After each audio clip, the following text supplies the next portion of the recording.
د پخوا زمانې قصه ده. یو ورځ یو فقیر په یو میدان تیریده. میدان کې یو دوه سوداګر خفه ولاړو. فقیر د سوداګرو نه تپوس وکړ: یاروره ستاسو اوښ ورک شوي دي؟ او زموږ اوښ ورک شوی دی. تا لیدلی دي؟ ستاسو اوښ په یو سترګه ړوند او په یو په ګوډ دی. او بلکل تاسو کوم ځای کې لیدلی دی؟ ستاسو د اوښ مخې ته غاښونه مات وو؟ او جیاو بلکل تاسو کوم ځای لیدلی دی؟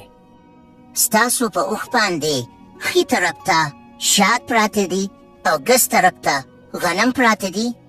او بلکل همدغسې ده. خو کوم ځای کې دي ځای راته وښایئ. یاره وروره که رښتیا درته ووایم نو ما ستاسو اوښ نه دي لیدلی. دا ته څه وایې؟ ته مونږ له دوکه راکړې. زمونږ په اوښ باندې ډېره سونه او لال جواهرات هم پراته دي. که دې راته ونه وایې نو کیف به دې کړو. د خدای خاطر وکړې ما له دمکي مه راکوئ. ما ستاسو اوښ نه دي لیدلی. دواړو سوداګرو فقیر د لاسونو نه ونیوه او قاضي له یې بوته او بیا سوداګرو قاضي ته مکمل قصه بیان کړه.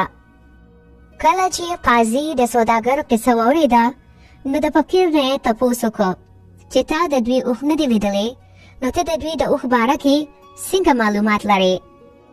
قاضي صاحب ته چې زما خبره واورې ته به ضرور په ما شک کې، خو زه به تا ته حقیقت ویم.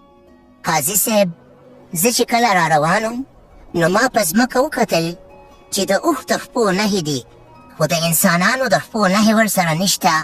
نو زه د هغې نه پوه شوم چې دا اوښ د چا نه تښتېدلی دی.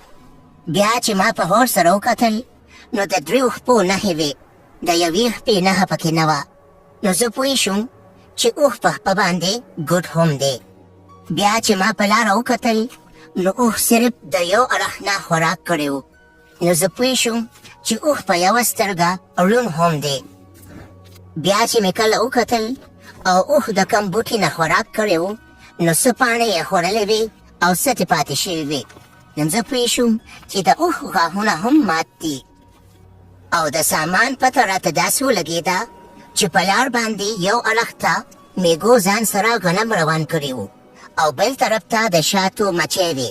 نو ما وی چې یو طرف ته به غنم وي او بل طرف ته به شات وي. قاضي چې کله د فقیر دا خبرې واورېدې نو حیران پاتې شو او فقیر له یې د هغه د عقلمندۍ شاباسي ورکړو. او سوداګر هم د فقیر په ښودلې شوې لار باندې روان شول. لږ ساعت پس سوداګرو ته د هغوی اوښ میلاو شو. سوداګر ډېر خوشحاله شو او د خوشحالۍ نه یې فقیر له انعام ورکړو. نو زما خوږو بچو، په دې قصه کې زموږ دپاره دا سبق دی چې سترګې کولو کې صرف د لیدو دپاره نه، بلکې د دې دپاره چې دا معلومه کړئ چې تاسو څه ګورئ. د محنت او د قسمت په ځای اکثر کامیابي د مشاهدې او د عقلمندۍ په سوچ سره میلاویږي.